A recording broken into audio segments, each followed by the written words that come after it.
In the dark shadows, in the white cold, fearlessly we search for knowledge new and old. We drink the strong spirits and read the ancient tomes. The order of the Abracast. We are the brave and the bold.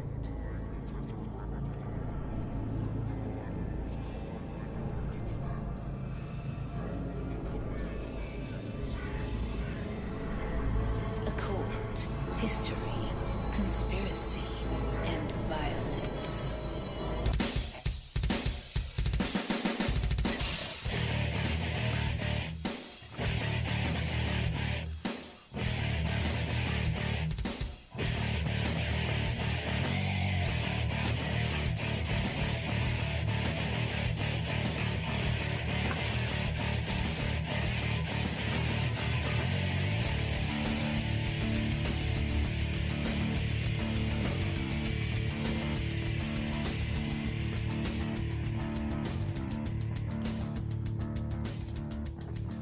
Hey everybody, welcome back to the Abracast. We've been, I'm actually in the tail end of my vacation right now, but I got a new setup here, and I thought that we would try to do kind of a rundown here before my vacation is officially over. And I thought that I would take the occasion of Independence Day to do just that. I'm John Towers, and this is the Abracast. So what did I do on my summer vacation? I did a lot of stuff, including getting in a little bit of legal trouble.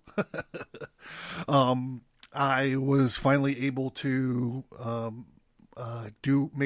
construct and fabricate my coin of the art, which is the last piece of this operation that I was doing.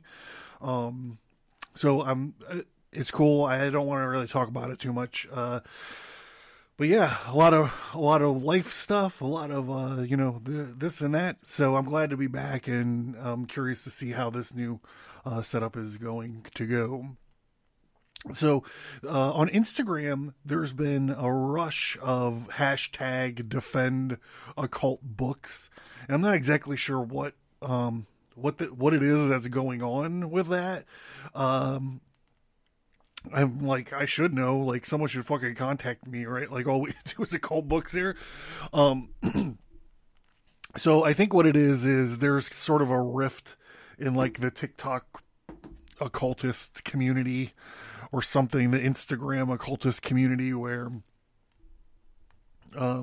people are saying that reading these old books is not necessary, and I see both sides of this argument. Of course, I'm kind of more on one side than I am the other, but I'm not going to belabor the point. Anyhow, this whole defend occult books got me thinking.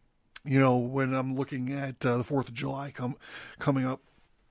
And remember, if you're partying on the 4th of July, they're out there looking for you. So fucking Uber it or whatever, right? So, anyhow, I started thinking about how the Declaration of Independence can be sort of described as an occult document, right? And you're like, what are you talking about? Like, these guys were a bunch of cisgendered Christians. Well, okay. Hear me out. I think I'm going to lay out a pretty good case here this evening.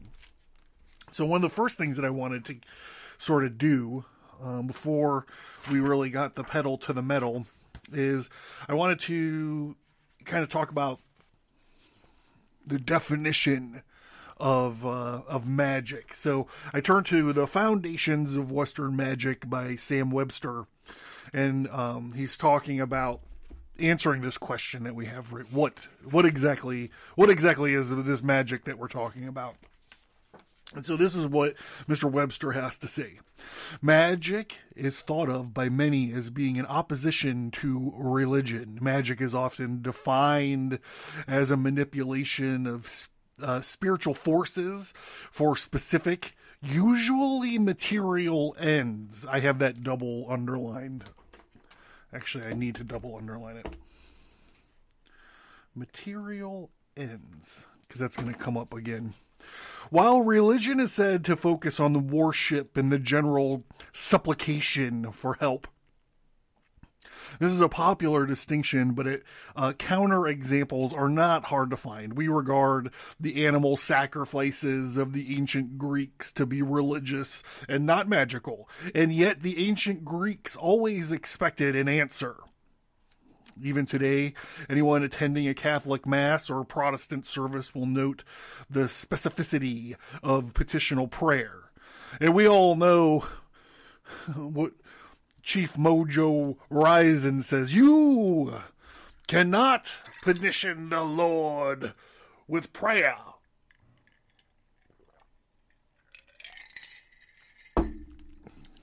You cannot petition the Lord with prayer. It's a soft parade. Others define the difference between religion and magic as the difference between legitimate and illegitimate use of spiritual resources, with magic, of course, constituting the illegitimate. And indeed, every culture distinguishes between common acts of piety and esoteric or forbidden magic. But unfortunately, for our purposes, these dividing lines are drawn very differently from one culture to another. The same magical square that a magician in London might formulate in private to attract the celestial forces, a Hindu shopkeeper in New Delhi will hang up openly behind the cash register to attract the blessings of the god of good fortune. Moreover, many practices have been thought of as magic at one time in history and yet not at another. For example, both Agrippa in 1500 and the Golden Dawn in 1900 used the term magic to describe their practices. While Balkis, who was in 300 at the root of these same practices, did not particularly. For ancient peoples, these practices were not regarded as magic, but simply as part of their religion. The operational part. Once we remove the cultural framework around the words religion and magic, no objective differences remain. The realization will guide our explanation of the ancient forms of magic. And we may see them as entirely a part of their religious framework, while no less means of accomplishing ends. And so, what is magic then?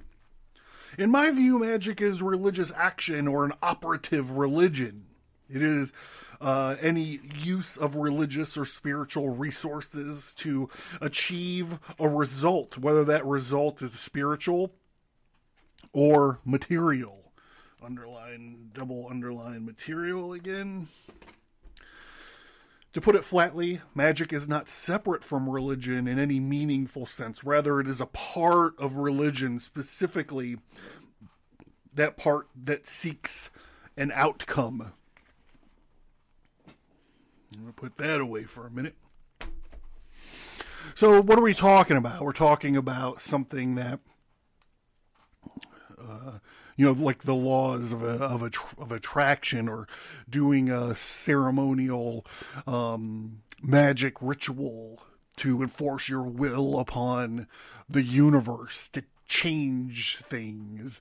They would say to as above, so below. They would say the real magic is to reunify the opposites, or simply to change the world, change the way shit is done here on planet Earth. So you guys might be able to see where I'm coming from already, but let's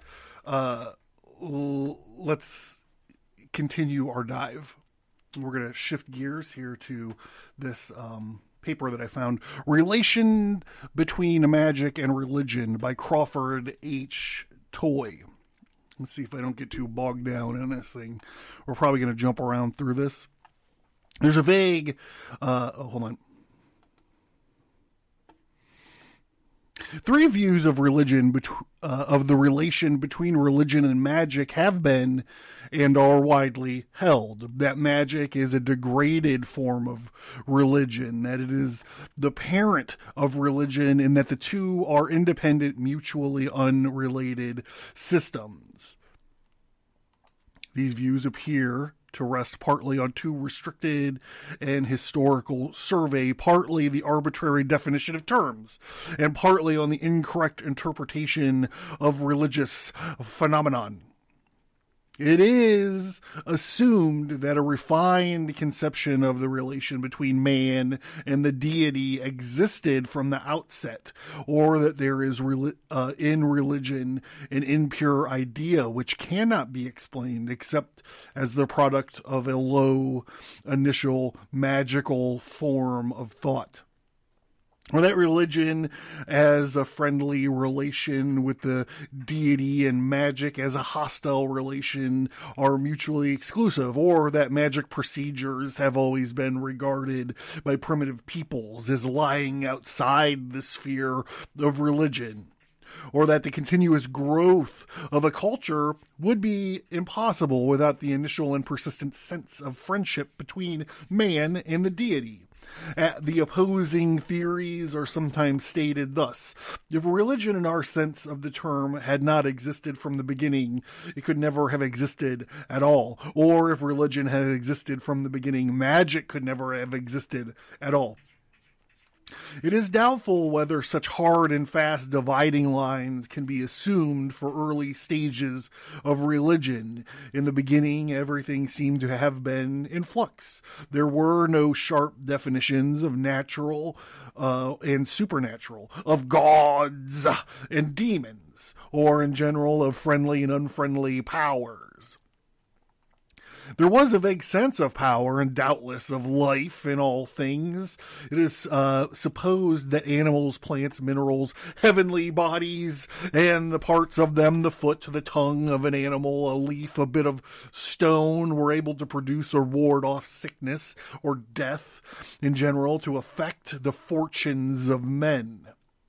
This universally present power does not appear to have been first of an object of worship. Its recognition probably did not involve distinct religious feelings in our senses of our terms, but in such recognition there was the germ of religion, the assumption of relation between human life and a power outside of the here. I'm going to reread this. I'm sorry. I fucked it up, but it's important. Doesn't appear to have first an object of worship. Its recognition probably did not involve distinct religious feelings in our sense of the term, but in such recognition there was the germ of religion, the assumption of a relation between human life and the power outside of the individual man. The doings of this power were of all sorts, helpful, harmful, and there was neither logical nor a moral element in them. What might happen to a man from any object in the world was a matter of pure chance. It was only after a long and painful experience that men were able to make trustworthy discriminations between phenomenon and classify them as beneficial or injurious. The attitude of early man towards his surroundings seems to have been one of doubt and caution. He had to be on his guard for the sake of his own welfare, and he was prepared to be friendly or unfriendly as circumstances might seem to require. This posture of mind is reflected in the stories of men and animals who at large or a later stage are the incarnations of power. The creative, informative personages of the beginning of society proper. The coyote of the red men is their cultural hero. but non-moral and impish one, doing good or evil according to the freak of the moment. I've never heard that term before.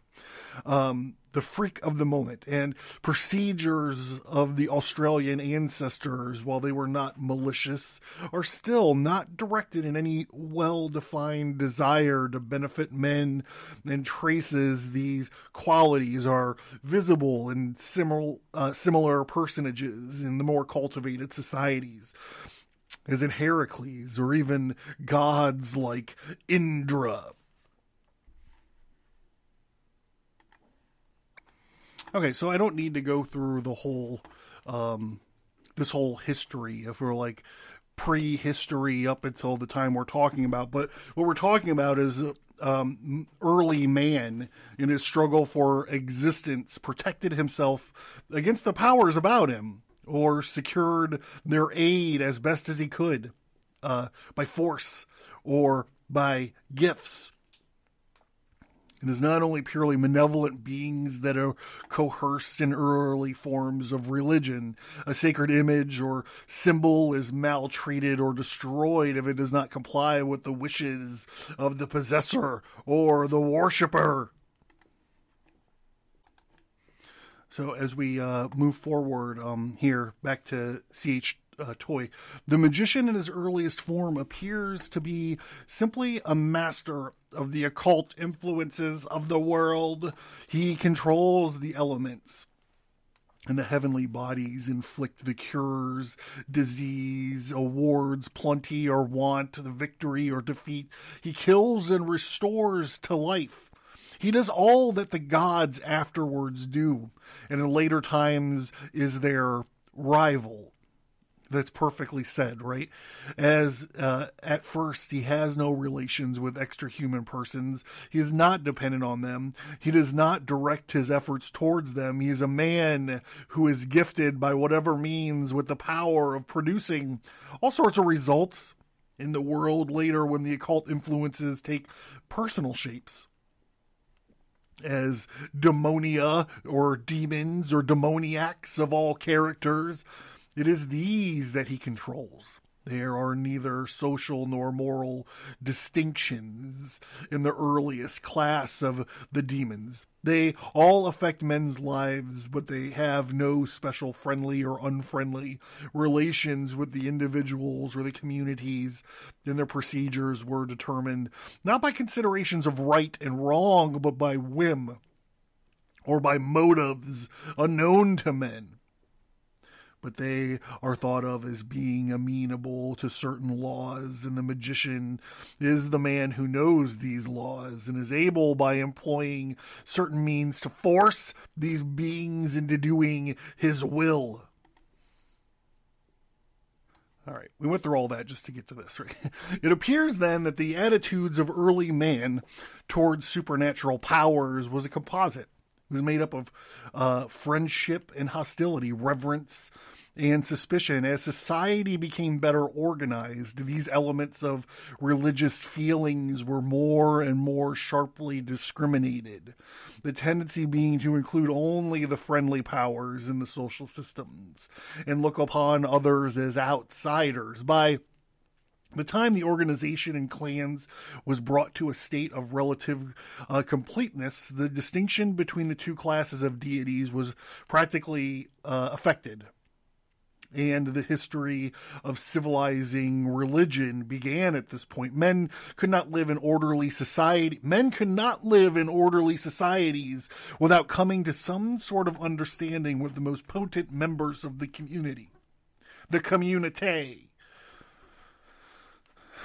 But the clan proper is a relatively late institution, and it is a mistake to make it the starting point of the history of religion. The priest and the prophet are lineal descendants of the magician. On one side of his functions, the side of friendly communion, of intercourse with friendly powers. The other side of him is a coercive function. It comes to be more and more out of harmony with the feeling of the community.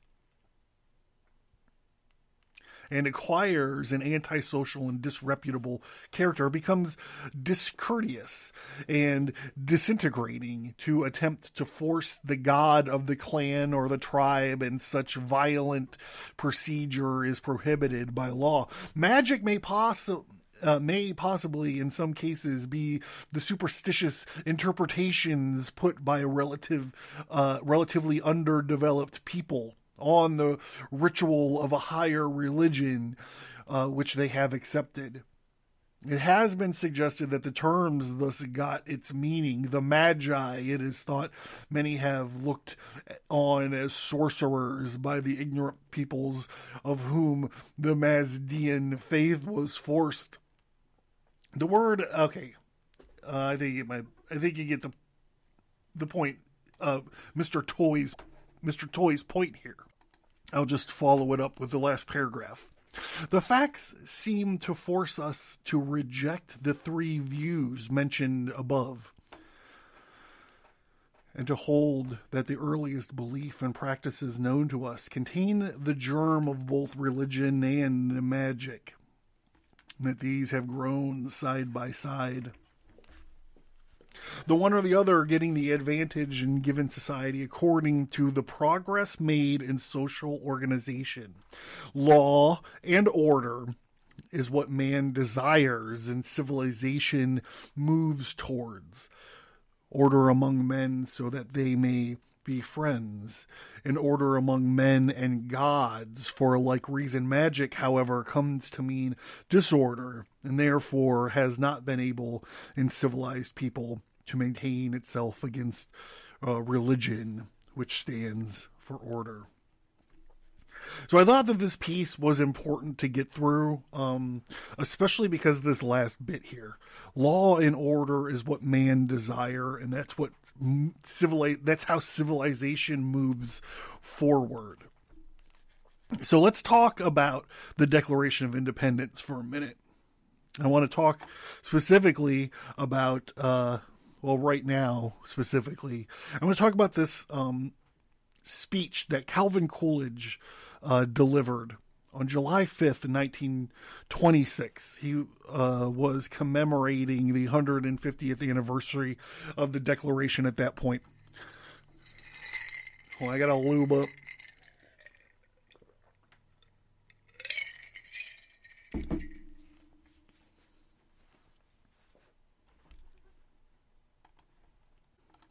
So he said some pretty cool shit here. Where's it at? And its main, this is Calvin Coolidge, who was a large guy, by the way. Like, they had to put bigger bathtubs in the White House for this motherfucker because he was so big, like a walrus. And its main features, the Declaration of Independence is a great spiritual document. Is a declaration not of material, but of spiritual conceptions. Equality, liberty, popular sovereignty, the rights of man.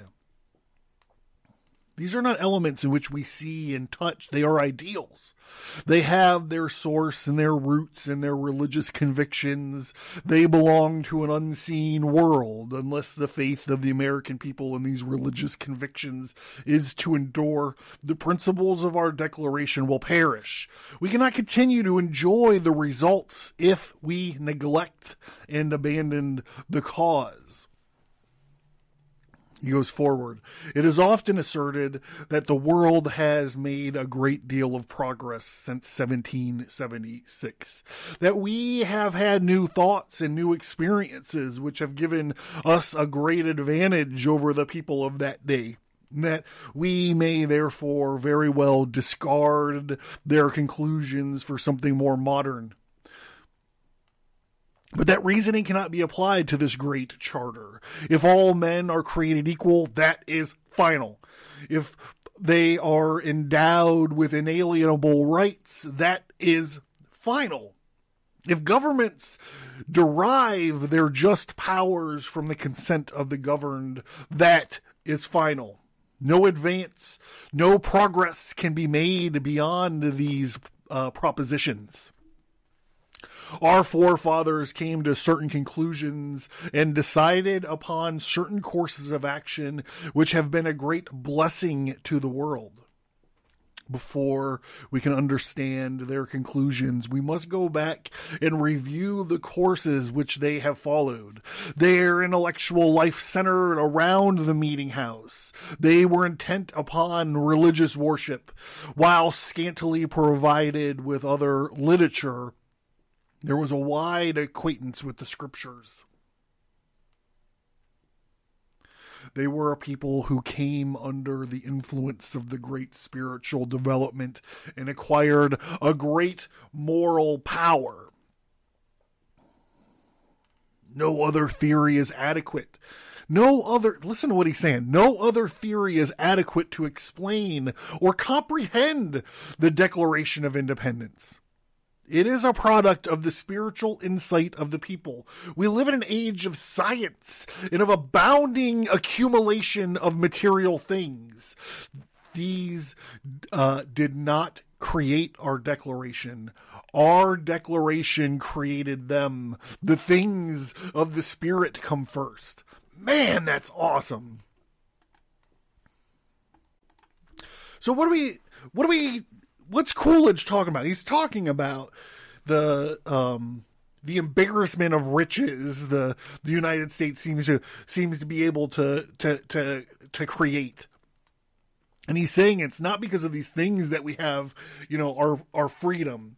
It's because of this, for lack of any other better word, this magical document that changed the world.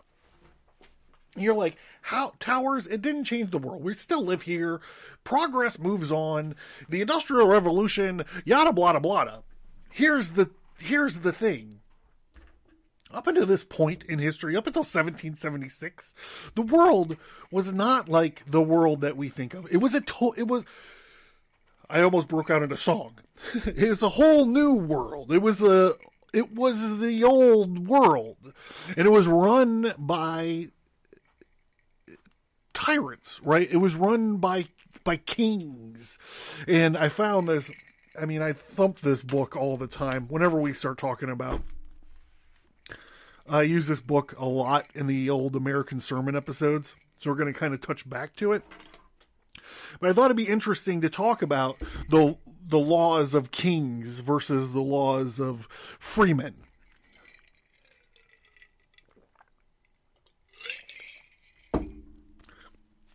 So I dug out Cleon, Cleon Skousen, right? The 5,000-year leap, the miracle that changed the world. And we just want to, where's it at? Just wanted to talk a little bit about here.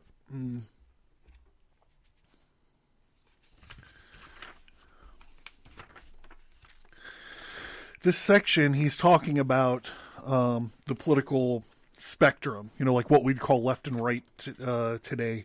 And how the first sort of government that the American founding fathers floated was too close to anarchy. So they start talking about, he does this section called "The American Founding Fathers Used a More Accurate Yardstick." So we're going to go through this here. Government is defined in the dictionary as a system of ruling or controlling, and therefore the American founders measured political systems in terms of the amount of coercive power or systematic control which a particular system of government exercises over its people. In other words, the yardstick is not political parties, but political power. So using this type of yardstick, he explains, it's on one side it's anarchy and on one side it's tyranny. At one extreme of anarchy, there is no government, no law, no systematic control, and no governmental powers. I was a 80s/90s skate rat, so I'm like, anarchy, oi, oi, oi.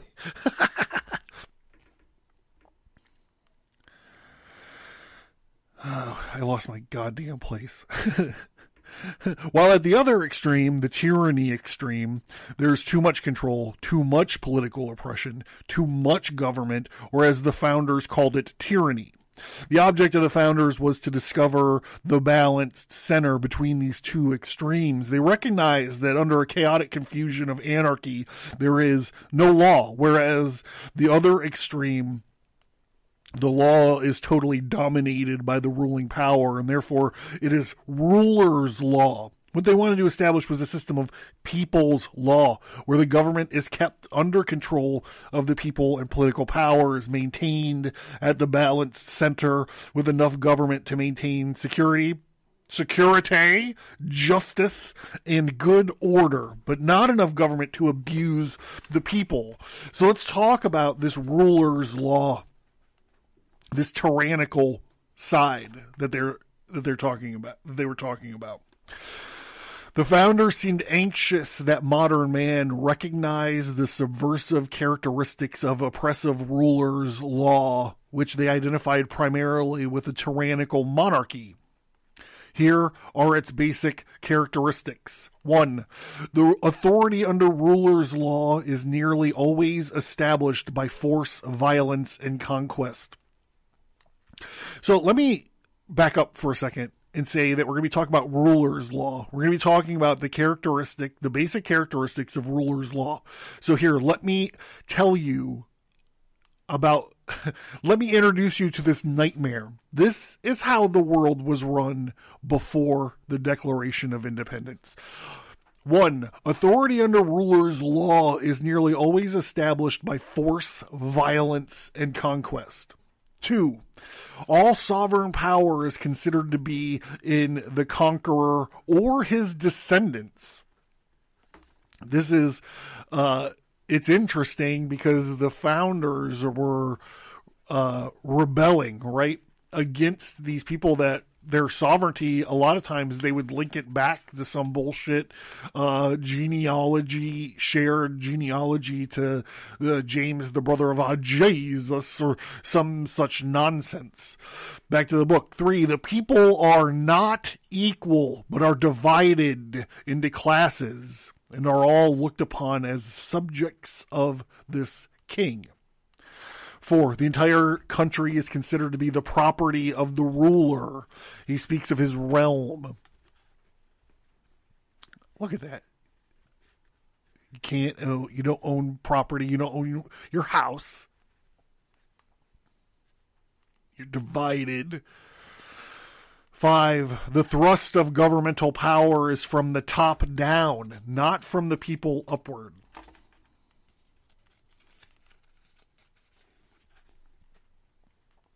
6, the people have no inalienable rights. The king giveth and the king taketh away.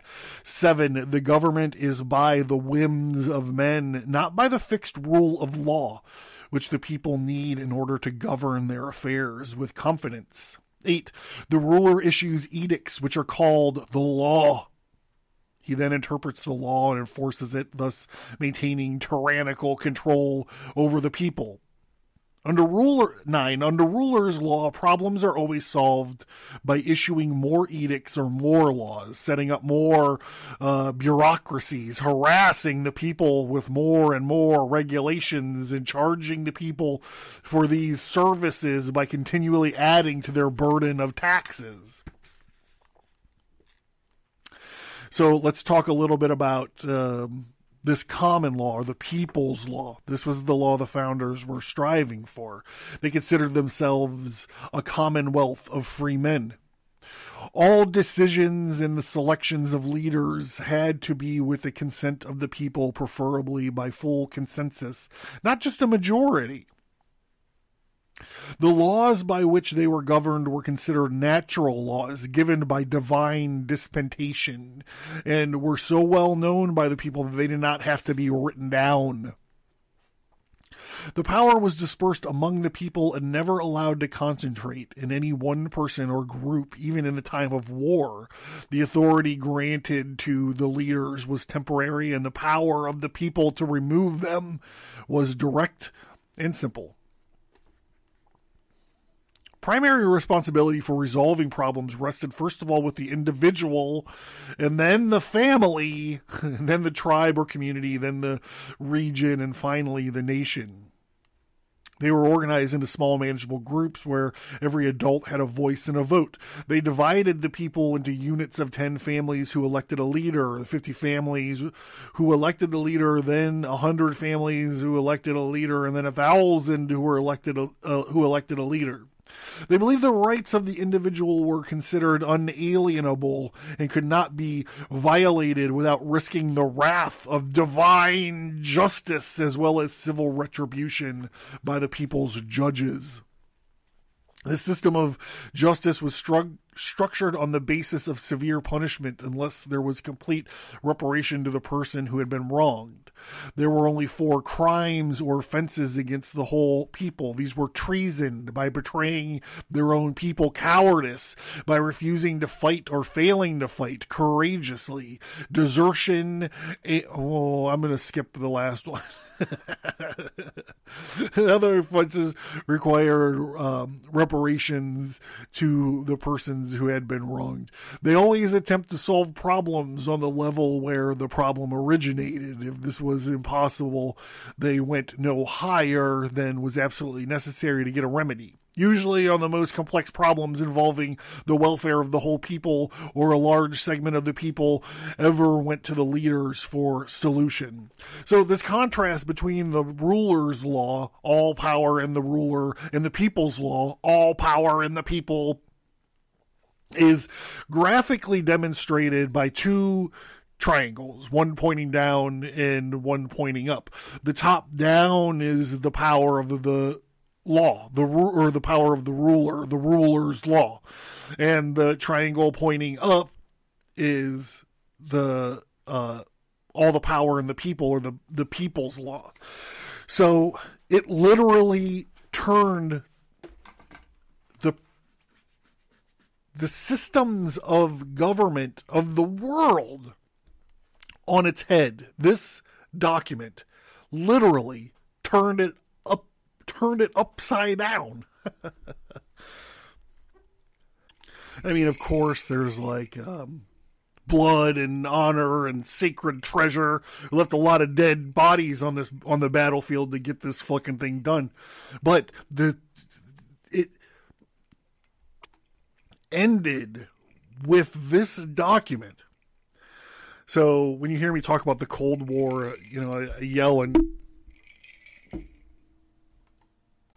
sorry about that. That's why we test our equipment.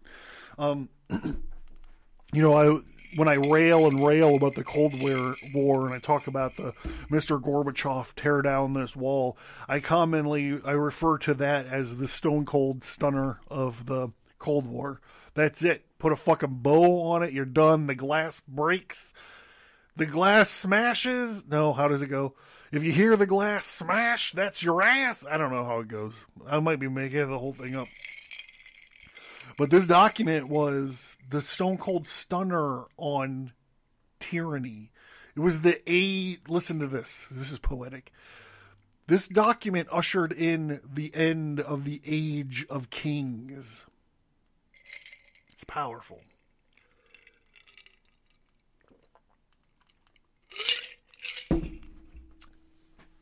No more will you have the peasants in the field. I'm being oppressed.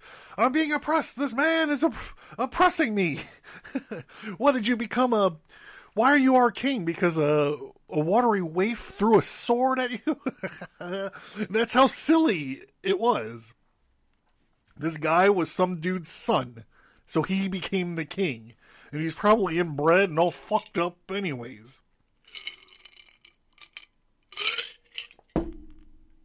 This changed it. It changed it. So let's get it.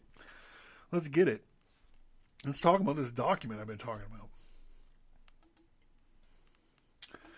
Congress, July 4th, 1776. The unanimous declaration of the 13 United States of America. Now, when I read this,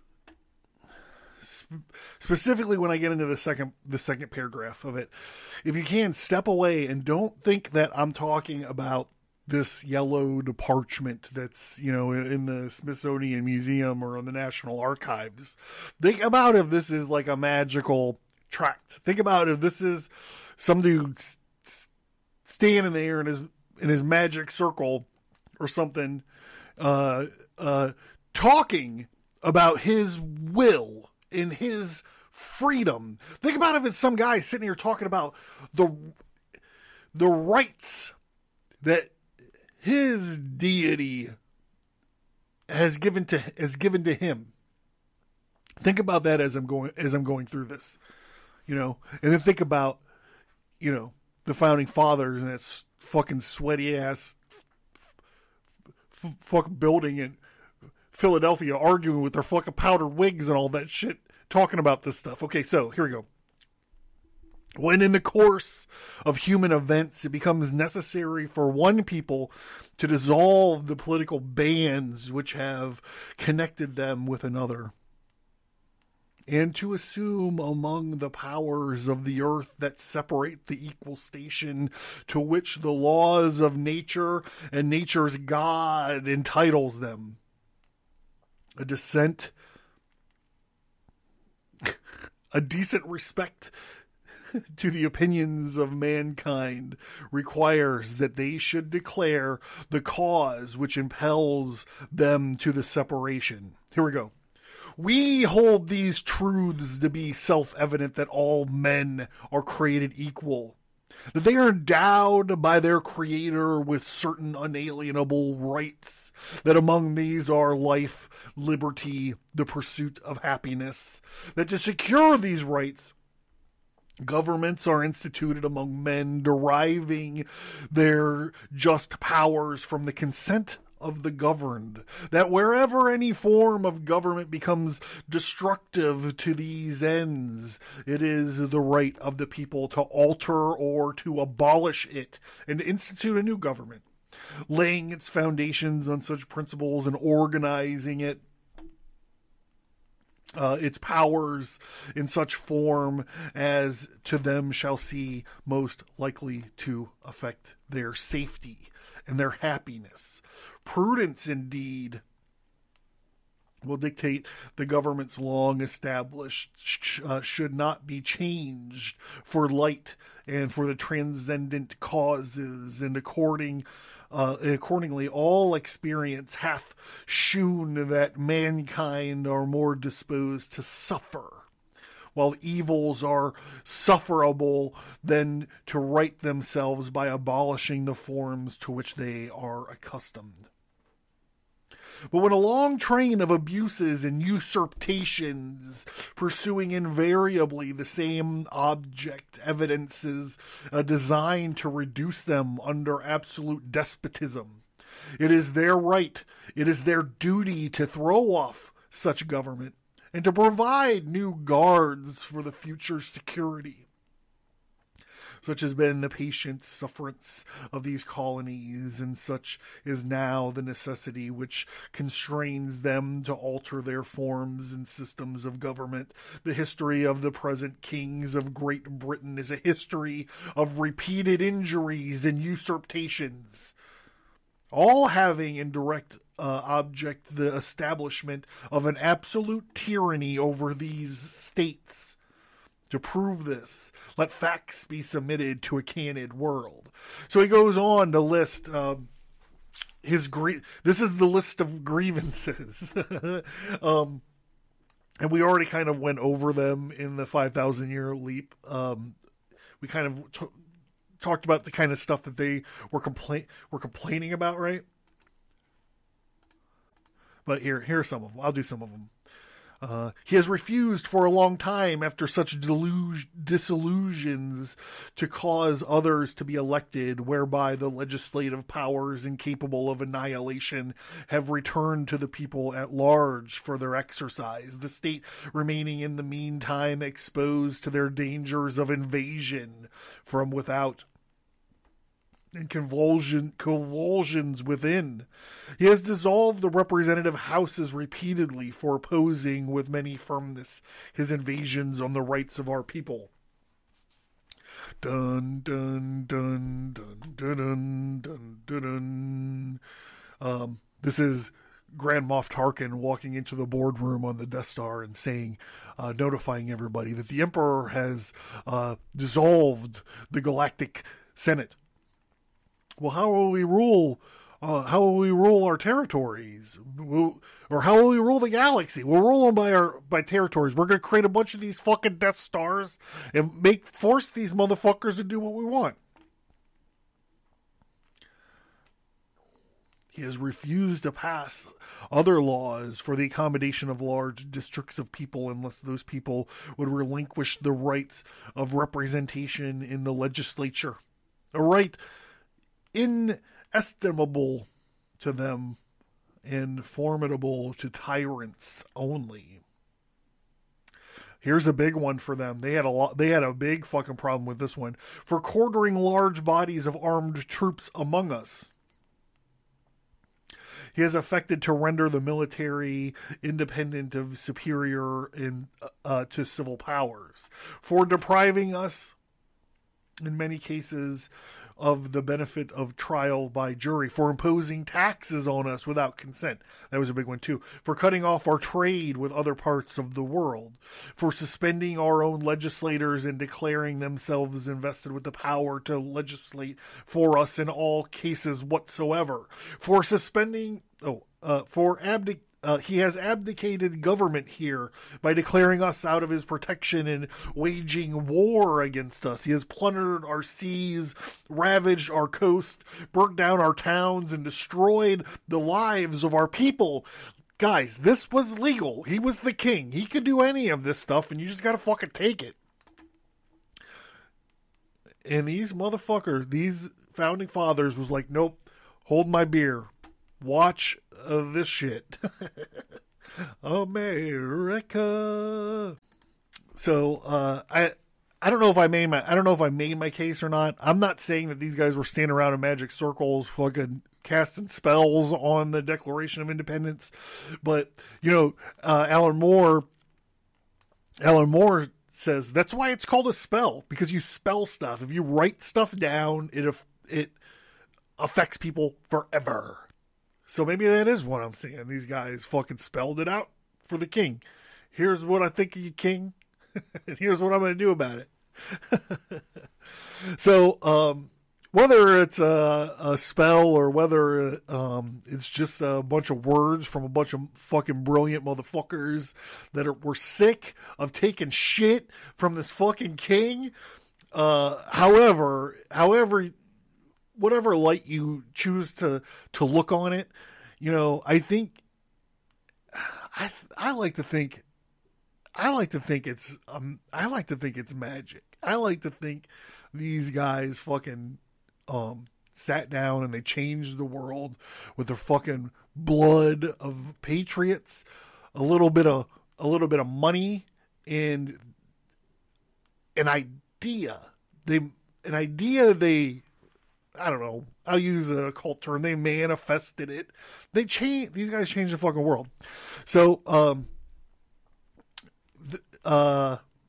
we're creeping up on it. So I'm done. I'm going to end the episode here. But if you stick into it, we're going to talk. I'm going to come back, and we're going to talk about the Declaration of Independence from a global perspective. So it's just a little something extra that I'm going to do. So thank you. It feels good to be back. I had a lot of fun. I had a lot of fun tonight. Thank you for tuning in, and we got a couple more days of lost episodes and fellow craft episodes I'm putting up to round out my vacation. But we'll be back soon with real live shows. And I'm John. This has been the Abracast. And like I said, if you want to talk about the global perspective of the Declaration of Independence, just hang tight after this. And we'll do a little bonus section. Oh, and remember, they're out to get you. Don't be driving around drunk, right? They're out to get you. Watch out for them.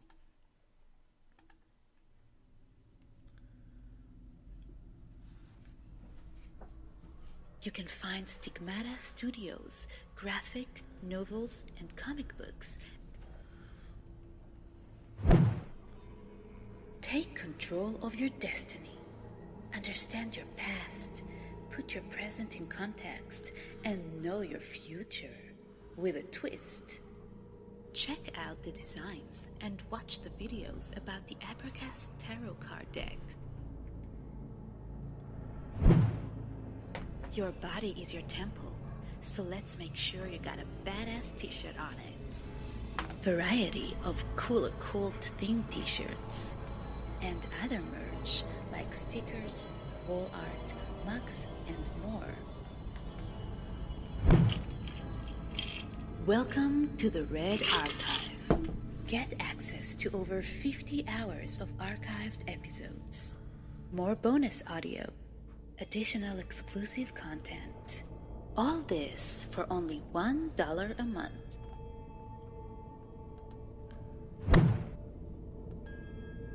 Are you interested in the occult, history, conspiracy, and violence?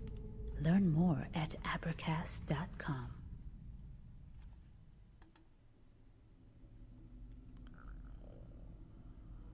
Thank you for listening, and we hope that you enjoyed the show.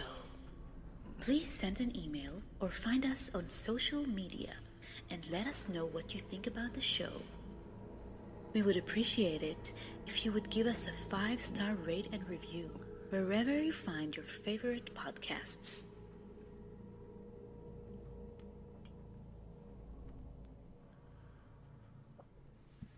The Declaration of Independence in Global Perspective. This is written by David Armitage,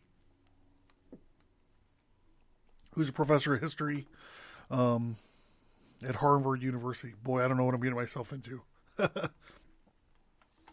I'm probably just going to jump through this a little bit. What's he say here? No American document has a greater global impact than the Declaration of Independence. It has been fundamental to the American history longer than any other text because it was first used. It first used the name the United States of America.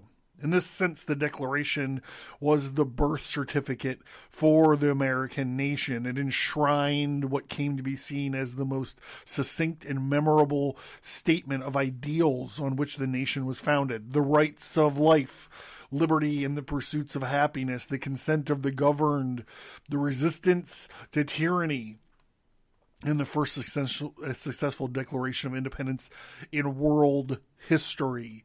His example helped inspire countless movements for independence, such determination of the revolution after 1776. One of the most enthusiastic admirers was the 19th century Hungarian nationalist Lajos Kossuth. For him, the Declaration was nothing less than, quote, the noblest, happiest page in mankind's history, unquote. The Declaration was addressed as much to mankind as it was to the population of colonies. In the opening paragraph, the authors of the Declaration, Thomas Jefferson, the 5-member Congressional Committee of which he was a part, and the Second Continental Congress itself, addressed the opinions of mankind as they announced the necessity for one people to dissolve the political bands which have connected them with another, and to assume among the powers of the earth the separate and equal station to which the laws of nature and nature's God entitle them. After stating the fundamental principles of the self-evident truths that justified the separation, they submitted an extensive list of facts to a canted world to prove that George III had acted tyrannically on the basis of those facts. his colonial subjects would now rightfully believe the British Empire, and the Declaration therefore solemnly published and declared that these united colonies are and of right ought to be free and independent states, and concluded with the statement of the rights of such states that was similar to the enumeration of individuals' rights in the Declaration's second paragraph, and being both precise and open-ended. Quote, that the free and independent states have full power to levy war, conclude peace, contract alliances, establish commerce, and to do all other acts and things which independent states may of right do. This was the declaration declared to the colonists, who would now become citizens rather than subjects, and to the power of the earth, who were asked to choose whether or not to acknowledge the United States, or the United States of America, among their number.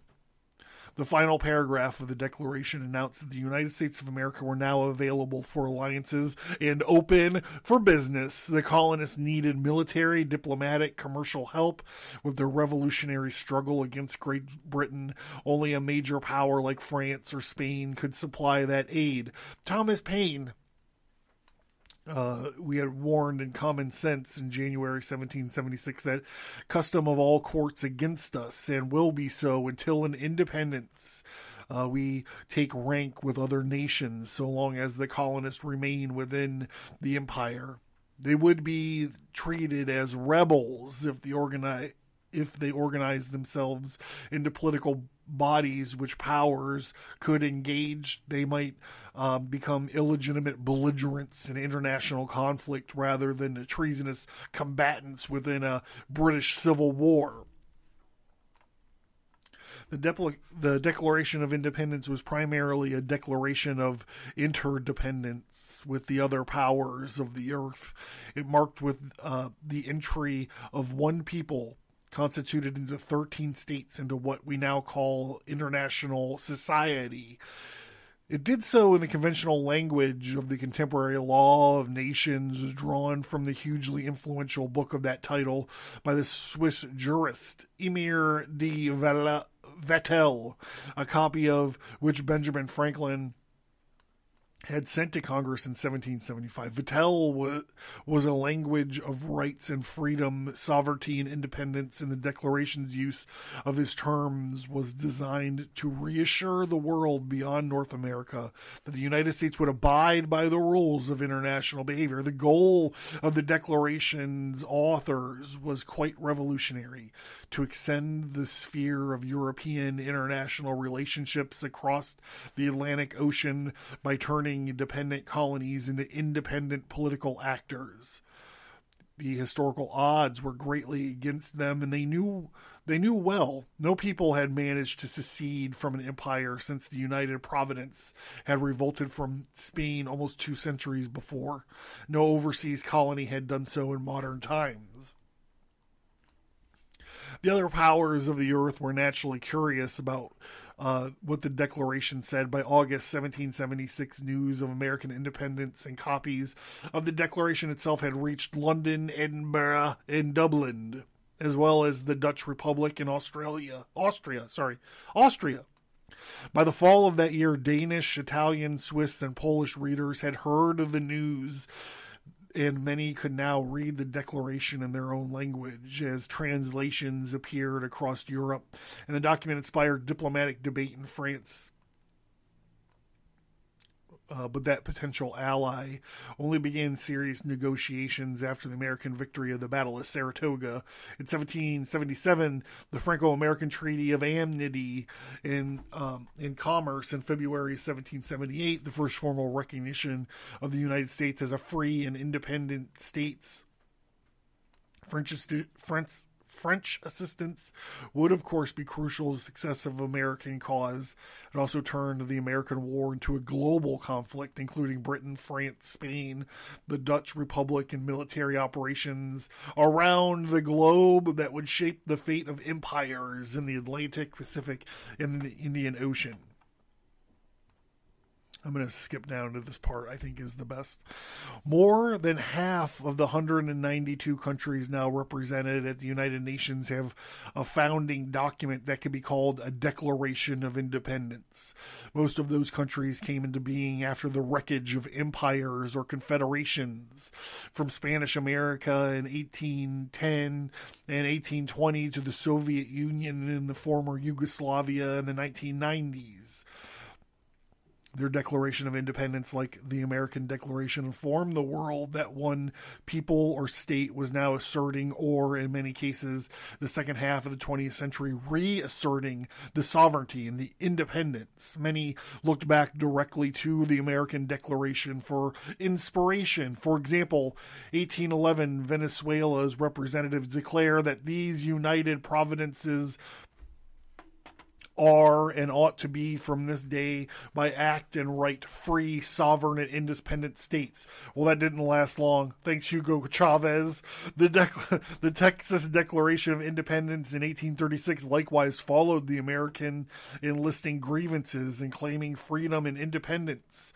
Then the 12th century nationalists in Central Europe and Korea in the First World War staked their claims to sovereignty by going to Independence Hall in Philadelphia. Even the white minority government in southern Rhodesia in 1965 made their unilateral Declaration of Independence from the British Parliament by adopting the form of 1776 Declaration. They ended it with a royal salutation, "God save the Queen." The international community did not recognize the Declaration because, unlike many similar pronouncements made during the process of decolonization by other African countries, it did not speak behalf of the people of their country. Invocations of the American Declaration's second paragraph and later declarations of independence are conspicuous by their scarcity. Among the few are those of Liberia, 1847, and Vietnam in 1945. The Liberian Declaration of Independence recognized in all men certain natural and inalienable rights. Among these, life, liberty, the right to acquire, possess, and enjoy property, a significant amendment to the original Declaration's rights to happiness, and by the former slaves who had settled Liberia under the aegis of American colonialization society. Almost a century later, in September 1945, the Vietnamese leader Ho Chi Minh opened the Declaration of Independence with the immortal statement from 1776 Declaration, "All men are created equal. They are endowed by their creators with certain inalienable rights. Among these are life, liberty, and the pursuit of happiness." However, Ho Chi Minh immediately updated those words. In a broader sense, this means all of the people of Earth are equal from birth. From all of the peoples have a right to live, to be happy and free. It would be hard to find a more concise summary of the message of the Declaration for the post-colonial predicaments of the later 20th century. I'm going to skip to the end. So long as people comes to believe their rights have been assaulted in a long train of abuses and usurpations, they will seek to protect those rights by forming their own state, for which international customs demand a Declaration of Independence.